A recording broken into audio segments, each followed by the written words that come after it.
This is part... Whoa, whoa, whoa! Whoa! This video recording stuff is hard. You guys have already seen part one. If you have not seen part one, go check that out. I just want to say that if you are a handyman and you are looking for work, you need the type of job that I am working on right now. You need that job you can go to every day and you can bill for. So you can fill your schedule easily with a turn and fill in all the gaps on your schedule with a turn. So if you do not know a landlord or you are not currently working for landlords and doing turns, I think it's great for handyman. I no longer take on turns for other landlords. I only do my own turns. Whenever you are driving through neighborhoods and you see a for rent sign, whether it be the property manager or it's the actual landlord, I recommend that you call that number, leave a nice voicemail, present yourself well, and you know, those turns on rental properties will fill your schedule if you're a handyman. If anybody saw my short, I've had some problems with my van. I do have my van back. I thought it was very funny. So I had 2 recalls on it. I thought it was very funny that they put this plastic thing, they use this steering wheel cover. This van is, I mean, it's filthy. There's nothing that you need to protect in this van. I just thought that was hilarious. So if you didn't know, I drive a Dodge Ram ProMaster. It's a sore subject. It's a perfect size. It just, yeah. Anyways, all right, on to the video. None of these walls are terrible, but what I've found over the years is it's just way easier to, if they're just slightly dirty, just to go ahead and paint them. Now, if the walls are extremely filthy, what you need to do is, you know, scrub the wall, and then you're going to have to come through and paint it, and that's really terrible. Sometimes from about 4 foot down, it is extremely dirty. There's 4-foot monsters that love to run their hands over everything. What I do is I go through and take down all the drapes, get everything out of the room, get all of this kind of stuff off of the walls. Now, these are those LED lights. I don't know what the craze is with them. They seem to be in every single property. So go ahead and get all of those off. If the light bulbs are burnt out, to go ahead and get this fixed before you start painting, so you can see what you're doing, hopefully. Light bulbs, I use 60-watt daylight. The next step is to go through and basically pull out all of the nails, all of the tacks, all of those type of things. And now small holes like that, what I use is some Dynaflex 230, and this is almond color. So almond color caulk, put a little bit in there. Now you are not having to wait. Now these walls are not perfect, so it doesn't matter, but whenever you have small little holes like that, it works perfect. Especially if people use thumbtacks. I love it when people use thumbtacks. As long as they don't use 500 of them, I'm okay. And then make sure that you get these tape areas off. Save you time when you are painting. Just look out for things like that. Get those off.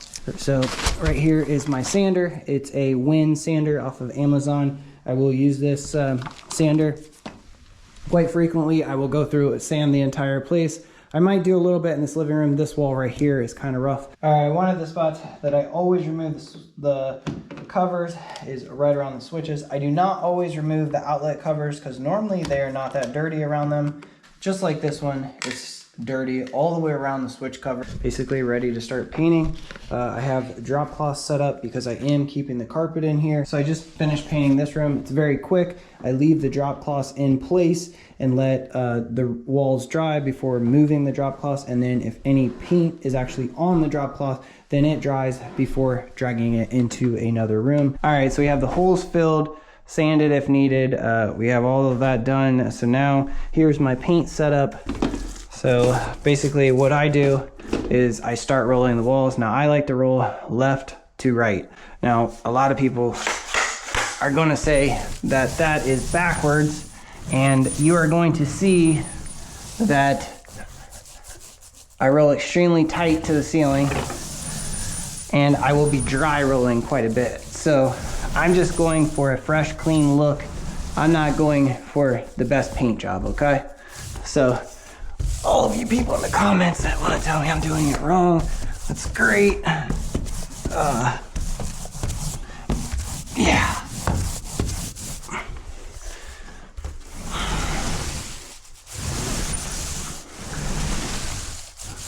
So like right now you would normally dip, like you need, and then you see there's some staining there on the wall. If you just kind of like smear it in.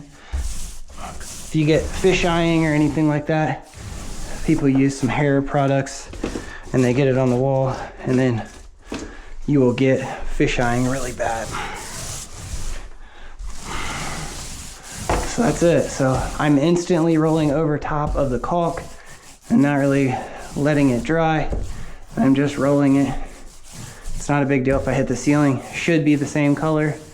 Occasionally, if people smoke in your units, which I do not allow, but if they smoke in your units, it can really create a nightmare when it comes to repainting. Now you might think, oh, just take off that outlet cover, you're gonna get a better job, and you are probably correct, but I will be down there in 2 seconds to cut in. All right. So just keep going. See, there's a little bit of marker right there. I don't know if you can see that marker. Smear that marker in, keep going. You want your drop cloths tight to the wall.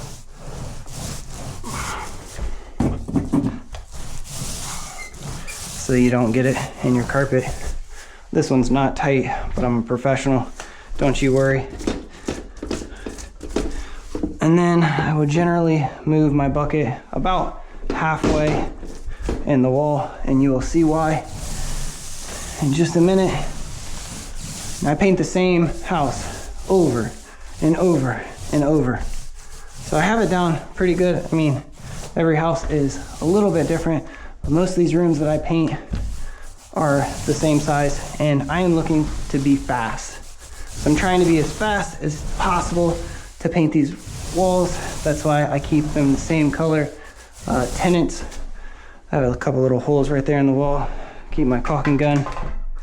Take a little bit of caulk, and I actually keep some caulk right here on my thing just for this. And it actually helps if the caulk dries out just a little bit. Don't put it inside the mechanism, put it off to the side or it won't work. I know from experience. All right, keep going. Now I'm kind of out of paint, and yeah, am I dry rolling? Yeah, a guy that used to work with me, helped me back in the day when I was buying properties all the time, used to love to tell me that I was dry rolling, and I'm like, it doesn't matter. It doesn't matter. In a couple years, you're gonna be back to paint it all again. You're gonna keep painting it. It's okay. It's antique white. No one is going to be able to tell you that you dry rolled. All right, hit around this outlet.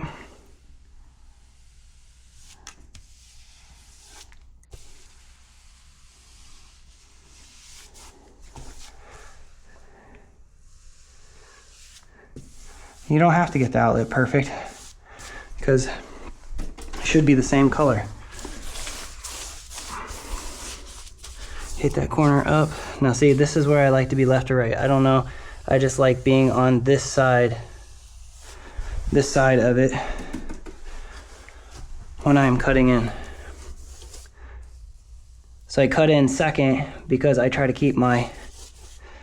cut in second after I roll the walls because I try to keep my drop cloths tight to the wall, if that makes sense. Hopefully it does. I always hit the corner. I don't always cut in the ceiling, but I always hit the corner, hit around here.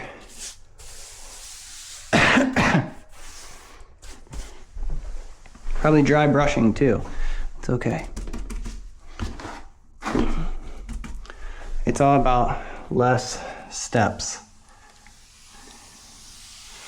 Now, I actually used to work for a painter for quite some time on the side, but I've always had multiple jobs, but I used to work for a painter on the side, and we did a lot of painting.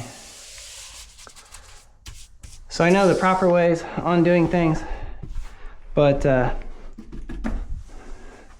I don't think that all of those things apply to rentals. Whenever it comes down to it, whenever it comes down to rentals, it does not always apply. When you are doing a rental, you are looking for a fresh coat of paint and moving on. I bought this house on auction, and the previous landlord was just done. So I bought the place, it needed turned. He sold it on a turn, sent it to auction. I want to say I paid $44,000 for this property, if I remember correctly. It's one of the only auctions, live auctions, that I ever purchased from. But it was quite an experience. I actually left work early. Ooh, just got in the carpet, tag on it. I actually left work early. My boss was super cool back in the day when I was buying these properties. And I told him one day I had an auction. And he let me come and I bought the house. So that's that. I used to really enjoy buying properties. Nowadays I can't really justify the cost of buying these homes for the price that they are getting for them. So that's one wall, that's done. Right there is done. So what I will do is I will come back, and so once the room has dried, I will come back and look to see if there's any shadow mark on that upper side. If there's a shadow mark, I will run my brush alongside there. But for now, I don't worry about it, and I move on to the next wall, which is that. This right here is extremely common. You have pencil, highlighter, grime all down right there. You have highlighter. The first thing I do is take this Win sander. This is a drywall sander. I use it all the time, and I have a 120 grit on here. And I use a product called Cover Stain, oil-based primer, stain blocker. Just use a piece of cardboard around the handle.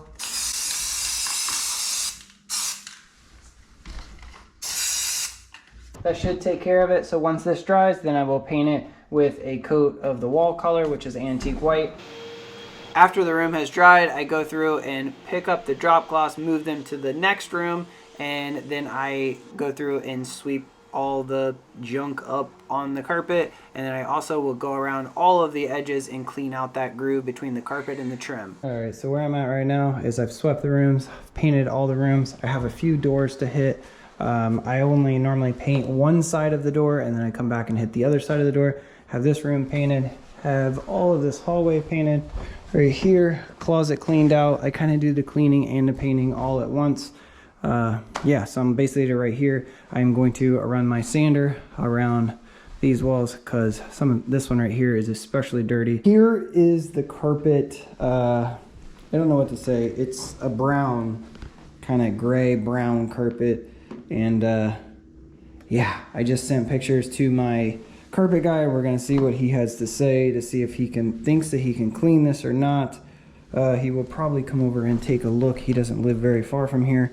But I just don't think anybody's carpet should look like this after 1 year, year and a half, give or take. So, yeah.